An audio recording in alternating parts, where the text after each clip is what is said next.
दोस्तों, जरा अपने जीवन की उन रातों को याद कीजिए जब सब कुछ सामान्य था। लोग कह रहे थे तुम कितने लकी हो, ये रिश्ता परफेक्ट है, दुनिया इससे अच्छा क्या दे सकती है।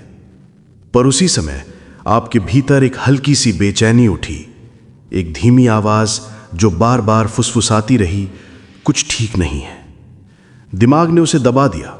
लॉजिक ने कहा यह सिर्फ ओवरथिंकिंग है, पर दिल जानता था ये आध्यात्मिक चेतावनी है। देखिए, हमारी आत्मा कभी झूठ नहीं बोलती। हमारा विवेक हमारी आत्मा की तलवार है। वो बहुत पहले ही देख लेता है जो हम आंखों से नहीं देख पाते। भगवत गीता बताती है मन ही मित्र है और मन ही शत्रु। यानी मन अगर आत्मा से तालमेल में है तो वो आपको बचाता है, अगर माया के प्रभाव में है तो वही मन आपको फंसा देता है। यही कारण है कि कभी कभी बिना किसी कारण आपका हृदय भारी होने लगता है। किसी के साथ होने पर आपका नर्वस सिस्टम अलर्ट मोड में चला जाता है। आपका इनर रेडार कहता है कि सावधान रहो। योगानंद कहते हैं कि intuition is the whisper of the soul, और ये विस्पर तब जोर से सुनाई देती है जब आत्मा आपको किसी खतरे से बचाना चाहती है। रिश्ते हमारे जीवन के टीचर होते हैं। कुछ हमें प्रेम सिखाते हैं, कुछ हमें साहस और कुछ हमें सीमाएं निर्धारित करना सिखाते हैं। इसलिए रिश्ते किस्मत नहीं होते, वे कर्म भूमि होते हैं। जो रिश्ता आपको ऊपर उठाए वो आपका धर्म है, जो रिश्ता आपको नीचे गिराए वो अधर्म का मार्ग है। ईश्वर हर रिश्ते में संकेत भेजते हैं, कभी बेचैनी के रूप में, कभी असुरक्षा के रूप में, कभी सपनों के रूप में, कभी अचानक टूटती शांति के रूप में। और वो भीतर से कहते हैं रुको, इसे हल्के में मत लो, तुम्हारी आत्मा संकट में है। अगर दिल घबराए तो दिल की बात सुने, क्योंकि आत्मा कभी चिल्लाकर नहीं बोलती, वो हमेशा विस्पर करती है। और आज से हम उस विस्पर को मजबूत आवाज देंगे, क्योंकि चेतावनी डराने के लिए नहीं होती, बचाने के लिए होती है। दोस्तों, किसी भी रिश्ते को समझना हो तो केवल व्यवहार ना देखें, ऊर्जा देखें, क्योंकि रिश्ता ऊर्जा का आदान प्रदान है। सनातन दर्शन कहता है हर व्यक्ति, हर रिश्ता, हर अनुभव 3 शक्तियों से बना है, गुणों से। पहला है सत्व, यानी शुद्धता, शांति, प्रेम, सत्य, ईश्वर से जुड़ाव। ये वो रिश्ता है जो आपको भीतर से हल्का, सुरक्षित और शांत महसूस कराए, जहां दोनों एक दूसरे की आत्मा का विकास करें, जहां संवाद हो, सम्मान हो, जहां आप अपना सर्वोत्तम स्वरूप बने। दूसरा है रजस, यानी अति उत्साह, जलन, बेचैनी, नियंत्रण, ड्रामा। ये वो रिश्ता है जिसमें आकर्षण बहुत है पर शांति नहीं, उत्तेजना है पर स्थिरता नहीं, कभी बहुत ऊपर कभी बहुत नीचे, जैसे भावनाओं का झूला, थकाता है बढ़ाता नहीं। तमस, अज्ञान, झूठ, मैनिपुलेशन, टॉक्सिसिटी। ये वो रिश्ता है जहां भय हो, असम्मान हो, दबाव हो, जहां आपका स्वाभिमान बार बार चोटिल हो, जहां आपकी ऊर्जा चूस ली जाती हो, विकास रुक जाता हो। ध्यान दीजिए, हर रिश्ता इन तीनों गुणों के मिश्रण से बना होता है, पर हावी कौन है ये सबसे जरूरी है। सुरक्षित रिश्ता जहां सत्व मजबूत हो और रजस और तमस नियंत्रित हो। खतरनाक रिश्ता जहां रजस प्लस तमस मिलकर सत्व को कुचलने लगता है। योगानंद कहते थे true companionship leads 2 souls closer to God. सच्चा संग आपकी आभा उज्जवल करता है, आपके मन को पवित्र करता है, आपको ईश्वर की याद दिलाता है। अब सवाल ये गुण कैसे पहचाने? बहुत सरल। अगर किसी के साथ होकर आपकी प्रार्थना कम हो जाए, आपकी शांति छिन जाए, आपका विवेक कमजोर हो जाए, या आप अंदर अंधकार महसूस करें, तो वो रिश्ता आत्मा के विरुद्ध है, क्योंकि आपकी आत्मा ईश्वर का अंश है और जो चीज आपको ईश्वर से दूर करे वो अधर्म है। महाभारत में संदेश स्पष्ट है, जब गलत संग बढ़ता है धर्म हमेशा संकट में आता है।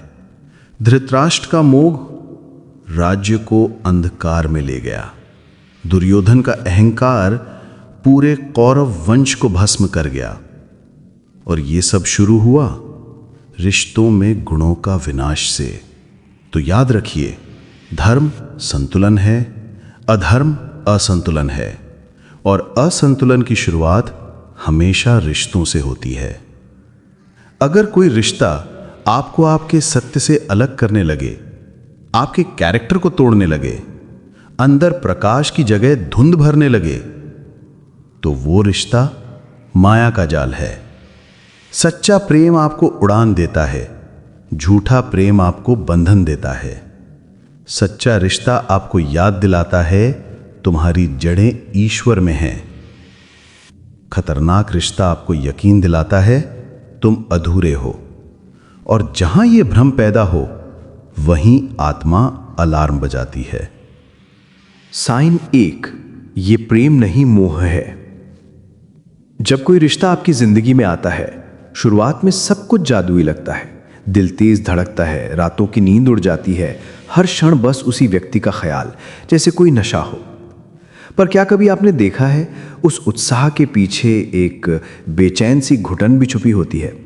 जितना पास जाना चाहो उतना डर भी बढ़ता है, कहीं ये खो ना जाए। अगर प्रेम शांति ना दे तो वो प्रेम नहीं चिंता है। अगर प्रेम मजबूती ना दे तो वो प्रेम नहीं निर्भरता है। अगर प्रेम खुशी ना बढ़ाए तो वो प्रेम नहीं भय है। यही मोह है। प्रेम और मोह का अंतर सिर्फ इतना है कि प्रेम आत्मा को विस्तृत करता है, मोह आत्मा को बांध देता है। सच्चा प्रेम कहता है कि तुम अपने मार्ग पर चमको, मोह कहता है कि तुम सिर्फ मेरे हो। सच्चा प्रेम विश्वास देता है, मोह और सुरक्षा देता है। और मोह कभी स्थिर नहीं रहता, क्योंकि वो शरीर और परिस्थितियों पर निर्भर है। रूप बदले, परिस्थिति बदले तो मोह टूट जाता है। ठीक वैसे ही जैसे दुष्यंत और शकुंतला, जब तक बाहरी आकर्षण और स्मृति बनी रही सब सही लगा। जैसे ही कर्मों का धुंधलापन आया तथा कथित प्रेम भी खो गया, क्योंकि वो प्रेम आत्मा के स्तर पर नहीं जुड़ा था। योगानंद जी कहते हैं कि love without God is attachment a chain, यानी ईश्वर विरहित प्रेम एक बंधन है, बेड़ी है। आत्मिक प्रेम में आप दूसरे में ईश्वर का प्रकाश देखते हैं, शरीर नहीं, रूप नहीं, बल्कि आत्मा का संगीत सुनते हैं। तो खुद से पूछिए कि क्या मैं इस रिश्ते में स्वतंत्र हूं या कैदी? क्या मैं इस प्रेम से ऊपर उठ रहा हूं या डूब रहा हूं? जहां प्रेम आपको आपकी दिव्यता की याद दिलाए वो प्रेमा है। जहां प्रेम आपको भय, आसक्ति और कमजोरी दे वो मोहा है। और आत्मा हमेशा सत्य को जानती है, वो धीरे से फुसफुसाती है, ये प्रेम नहीं, बस एक छोटा सा भ्रम है। साइन 2, आपका साधना गिरने लगे। एक समय था जब आप ध्यान में सहज बैठ जाते थे, मंत्रोच्चार करते ही मन शांत हो जाता था, भक्ति आपका स्वभाव था, ईश्वर आपका केंद्र था। लेकिन अब क्या हो रहा है? आप ध्यान में बैठे हैं पर मन उस व्यक्ति की यादों में उलझा हुआ है। प्रार्थना शुरू करने से पहले ही मोबाइल हाथ में आ जाता है कि उसका मैसेज आया या नहीं। जो समय आप ईश्वर के साथ बिताते थे अब वो किसी इंसान के इंतजार में बीत रहा है। ये केवल प्यार नहीं है, ये ऊर्जा का विचलन है। और यही सबसे प्रथम और सूक्ष्म चेतावनी है कि यह संबंध आपकी आत्मा की रोशनी को धीमा कर रहा है। हम में से कई से प्रेम समझ लेते हैं, पर असल में ये आध्यात्मिक गिरावट की शुरुआत होती है। ययाति की कहानी याद है? इंद्रिय वासना के पीछे दौड़ते हुए उन्होंने न केवल अपना जीवन, पूरे वंश का भविष्य संकट में डाल दिया। क्यों? क्योंकि उन्होंने आध्यात्मिक प्राथमिकता खो दी। दिव्यता की ओर उठने के बजाय इंद्रिय सुखों की ओर झुक गए। यह वही होता है जब रिश्ता आपकी साधना का समय चुरा लेता है, रिश्ता आपकी प्रगति का मार्ग रोक लेता है, रिश्ता ईश्वर को द्वितीय स्थान पर रख देता है। परमहंस योगानंद जी स्पष्ट कहते थे, anything that keeps you from God is harmful. Avoid it. जो ईश्वर से दूर करे वो चाहे कितना भी मीठा लगे, वह आत्मा के लिए विष है। याद रखिए, ईश्वर केवल मंदिर में नहीं रहते, वह आपकी ध्यान की गहराई में रहते हैं। अगर किसी व्यक्ति की मौजूदगी में वह गहराई खोने लगे तो वह रिश्ता धर्म नहीं, डिस्ट्रैक्टिंग कर्मा है। असली प्रेम आपको आपके हायर सेल्फ से जोड़ता है। असली साथी आपके अंदर योगी उठाता है, न कि दुनिया में उलझा हुआ मनुष्य। तो खुद से पूछिए, क्या यह रिश्ता मुझे भगवान की ओर ले जा रहा है या उनसे दूर कर रहा है? जहां ईश्वर पीछे और इंसान आगे, वहां आत्मा हमेशा एक धीमी आवाज में कहती है, सावधान। साइन 3, शांति लुप्त हो जाए। कभी आपने गौर किया है, कुछ लोग आते हैं और आपके भीतर शांति उतर जाती है, और कुछ लोग आते हैं तो मन में तूफान उठता है। बातें सामान्य होती हैं, सामने वाला हंस रहा होता है, पर भीतर एक बेचैनी, एक खिंचाव, एक अनजाना डर महसूस होता है। आपके विचार अनियंत्रित दौड़ने लगते हैं। क्या होगा? क्यों ऐसा लगता है? मैं क्यों असहज हूं? यही आपका इनर अलार्म सिस्टम है। आत्मा हमेशा पहले जानती है, मन बाद में समझता है। पर हम क्या करते हैं? मन की आवाज सुनते हैं, आत्मा की नहीं। सत्य हमेशा शांति देता है, अधर्म हमेशा अशांति देता है। द्रौपदी को याद कीजिए, कौरव सभा में जब उसकी मर्यादा पर आघात हुआ, पहली प्रतिक्रिया क्या थी? भय नहीं, गहरी आत्मिक बेचैनी। उस क्षण उसे पता था, ये स्थान, ये वातावरण, ये संगति सब अधर्म है।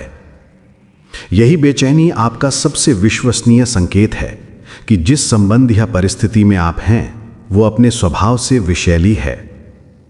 परमहंस योगानंद जी कहते थे, calmness is the voice of God, अर्थात ईश्वर शांति के रूप में बोलते हैं। यदि शांति जा रही है तो समझिए ईश्वर नो पह चुके हैं।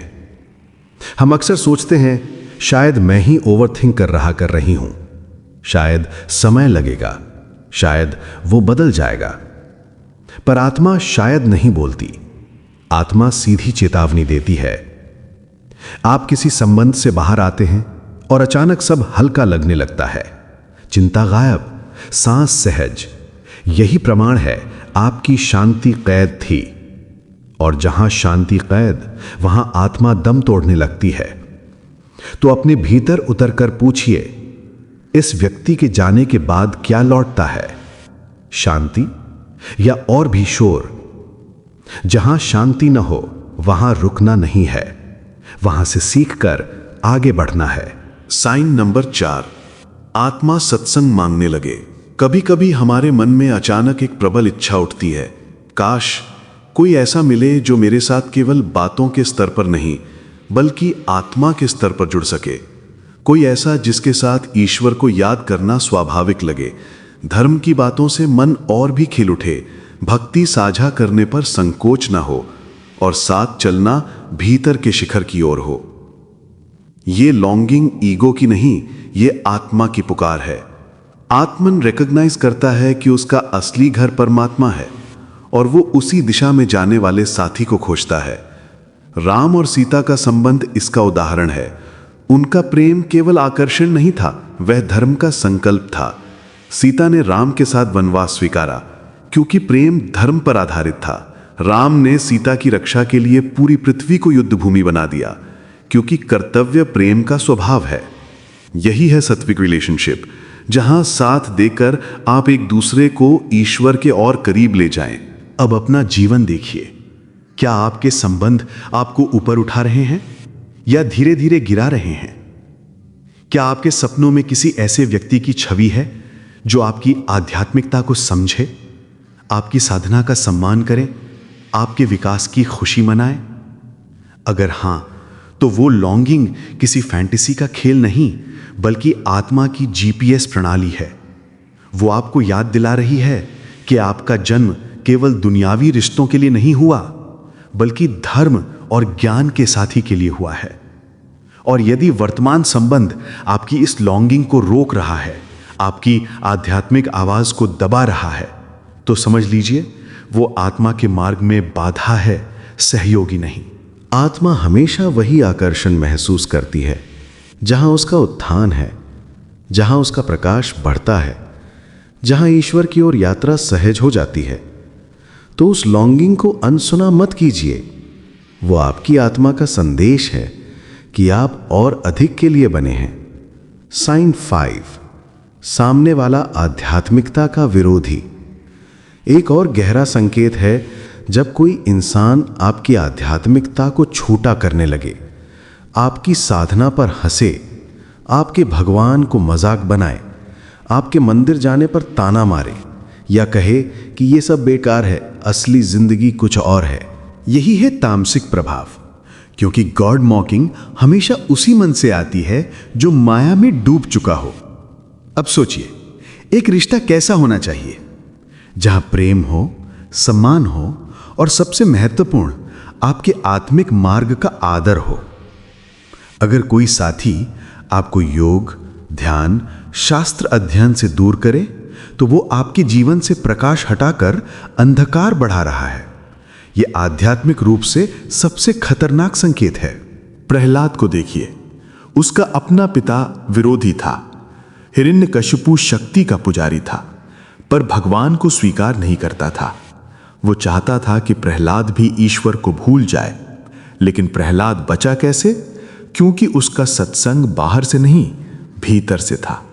वो निरंतर भगवान को याद करता था, इसलिए विष, आग और शत्रु भी उसे नहीं टिका सके। इस दुनिया में भी आपके आसपास लोग शानदार दिख सकते हैं, स्मार्ट, सफल, पर यदि उनके जीवन में ईश्वर का सम्मान नहीं, तो वो सम्मान आपके जीवन से भी चला जाएगा। ठीक वैसे ही जैसे एक धीमा जहर शुरुआत में महसूस नहीं होता, पर धीरे धीरे जीवन छीन लेता है, वैसे ही गलत कंपनी आपकी आध्यात्मिकता को मारने लगती है। ध्यान रखें, कर्म से ज्यादा कंपनी गिराती है। Bad company greater than bad Karma, क्योंकि संगति का प्रभाव हमारे विचारों का रंग बदल देता है और विचार ही भाग्य बनाते हैं। इसलिए यदि कोई व्यक्ति आपको ईश्वर से दूर करे, आपके मूल्यों को कमज़ोर करे, आपके विश्वास को तोड़ने की कोशिश करें, तो ये सबसे बड़ा वार्निंग साइन है। वो आपकी आत्मा के मार्ग में बाधक है। इस स्थिति में आपकी आत्मा आपसे कह रही है कि इस प्रकाश को मत खो जिसने तुम्हें जीवित रखा है। साइन 6, रिश्ता ईश्वर से बड़ा हो जाए। कभी ऐसा होता है कि रिश्ता धीरे धीरे आपकी पहचान बन जाता है। आपका आत्मविश्वास, आपका मूल्य, आपकी सारी खुशी उसी पर टिक जाती है। आप अपने सिद्धांत भूल जाते हैं, सीमाएं तोड़ देते हैं और अपने स्वाभिमान को बार बार कुर्बान करते जाते हैं, सिर्फ इस डर से कि अगर वो चला गया तो मैं क्या करूंगा। यही है आइडोलेट्री, मूर्ति पूजा की आध्यात्मिक गलती, जहां आप असली भगवान को छोड़ के किसी इंसान को ही भगवान बना देते हैं। और चेतावनी सुनिए, ये वो क्षण है जब आत्मा रोने लगती है, क्योंकि सच्चा प्रेम मुक्त करता है और बंधन देने वाला प्रेम प्रेम नहीं, एक कैद है। दुनिया के सबसे महान ऋषि विश्वामित्र तक मेनका के मोह में अपने अखंड तप से गिर गए। और वो ऋषि कौन थे? जिनकी साधना से देवलोक हिल जाया करता था, लेकिन मोह आया और एक पल की असावधानी ने बरसों की साधना को भटका दिया। ये कहानी हमें सचेत करती है, अगर प्रकाश में खड़ा व्यक्ति भी गिर सकता है तो हम और आप क्यों नहीं। योगानंद कहते थे, God first, everything else second. ये केवल कोट नहीं, जीवन का सुरक्षा कवच है। जब कोई रिश्ता आपकी पूजा का केंद्र बन जाए और ईश्वर पीछे छूट जाए, तो वो रिश्ता आपके उत्थान का माध्यम नहीं, आपकी गिरावट का द्वार बन रहा है। आप याद रखिए, ईश्वर से जुड़कर आप अपनी शक्ति पाते हैं। किसी व्यक्ति पर टिकी पहचान कभी स्थायी नहीं होती। असली प्रेम वो है जो आपको ईश्वर के और करीब ले जाए, न कि उनसे दूर। तो पूछिए, क्या यह संबंध मेरे ईश्वर को मेरे दिल से कम कर रहा है? क्योंकि जिस क्षण इंसान ईश्वर की जगह ले ले, वहीं से दुख और भ्रम शुरू हो जाता है। साइन 7, हिंसा मौजूद हो। रिश्ता जहां आप खेल उठें वही प्रेम है, जहां आप सिकुड़ जाएं वहां खतरा है। ध्यान से देखिए, क्या वो रिश्ता आपको डराता है? क्या आपकी आवाज हमेशा दबा दी जाती है? क्या आपकी भावनाओं को मजाक समझा जाता है? क्या आपको अपराध बोध दिला जाता है सिर्फ इसलिए कि आपने अपनी बात कही? अगर हां, तो वो व्यक्ति साथी नहीं, आपकी स्वतंत्रता का प्रहरी बन बैठा है। जहां सम्मान टूटता है वहां प्रेम मर जाता है। जहां विश्वास नष्ट होता है वहां आत्मा घायल होती है। धर्मशास्त्र कहते हैं अहिंसा परम धर्म है, अर्थात जहां हिंसा है, चाहे वो शब्दों में हो, व्यवहार में हो या मौन में हो, वहां धर्म नहीं है, वहां ईश्वर अनुपस्थित हैं। तामसिक संबंध में आपकी रोशनी बुझने लगती है, आप अपनी ही पहचान पर संदेह करने लगते हैं, अपनी कीमत भूलने लगते हैं। ये धीरे धीरे होता है, जैसे आत्मा पर अदृश्य चोटें। कुछ लोग कहते हैं पर वो मुझसे प्यार करता करती है, पर सोचिए, क्या प्यार कभी चोट पहुंचाता है? क्या प्यार कभी अपमान देता है? क्या प्यार कभी डर का रूप ले सकता है? युगानंद ने चेतावनी दी that where there is fear God is absent. डर आध्यात्मिक ऊर्जा को खा जाता है, डर आत्मा को कैद कर देता है, डर प्रेम को जहर में बदल देता है। और याद रखिए, यदि कोई रिश्ता आपकी आत्मा को छोटा करता है तो वो ईश्वर की योजना नहीं हो सकता। भगवान ने आपको रोने के लिए नहीं बनाया, घुटने के लिए नहीं बनाया, डर में जीने के लिए नहीं बनाया। वो चाहते हैं आप अपनी पूर्ण दिव्यता में खड़े हों, आपकी रोशनी पूरे संसार को छुए। इसलिए अगर रिश्ता चोट पहुंचा रहा है तो उसे प्रेम कहकर मत बचाइए, उसे पहचानिए, क्योंकि पहचान ही मुक्ति का पहला कदम है। प्रिय आत्मा, आपका अस्तित्व साधारण नहीं, आप परमात्मा की अभिव्यक्ति हैं। आप ईश्वर के प्रकाश से जन्मे हैं, इसलिए आपके लिए प्रेम भी साधारण नहीं हो सकता। प्रेम जो आपको ऊपर उठाए वही प्रेम है, जो आपको ईश्वर के करीब ले आए वही प्रेम है, जो आपकी शांति, आपकी साधना, आपके आत्मसम्मान को बढ़ाए वही प्रेम है। बाकी सब केवल मोह के नाम पर बंधन है। योगानंद कहते थे, true love helps you become the best version of your soul. तो यदि कोई रिश्ता आपके भीतर डर जगाए, आपकी आवाज दबाए, आपके ईश्वर संबंध को तोड़े, आपकी आभा धुंधली करे, तो जानिए वो प्रेम नहीं, आपकी आत्मा के लिए खतरा है। और अगर ईश्वर किसी व्यक्ति को आपसे दूर कर रहे हैं तो वो दंड नहीं, सुरक्षा है। वो कह रहे हैं आप इससे कहीं अधिक योग्य हैं। शायद ये सुनते हुए आपके भीतर एक आवाज उठ रही है, पर मैं उससे बहुत प्यार करती हूं। तो मैं विनम्रता से याद दिलाऊंगा, ईश्वर कभी आपके जीवन से वो चीज नहीं लेते जो आपके उत्थान में सहायक हो। जो जाता है वो कार्मिक लेसन था, जो आता है वो डिवाइन ब्लेसिंग होगा। आपको बस ये विश्वास रखना है कि ईश्वर का आपके लिए प्रेम किसी इंसान के प्रेम से हजारों गुना बड़ा है, और वही प्रेम आज आपको बुला रहा है, धैर्य से, स्पष्टता से और आत्मसम्मान के साथ जीने के लिए। अपना दाहिना हाथ हृदय पर रखें और धीरे धीरे भीतर बोलें, मैं दिव्य प्रकाश की संतान हूँ। मैं ऐसे संबंध चुनता हूँ जो मेरी शांति, मेरे धर्म और मेरी आत्मा की उन्नति को बढ़ाएं। मैं अपने भीतर के सत्य को सुनता हूँ। मैं प्रेम को चुनता हूँ जो मुझे ईश्वर के करीब ले जाए। ओम शांति, ओम प्रेम, ओम सत्यम।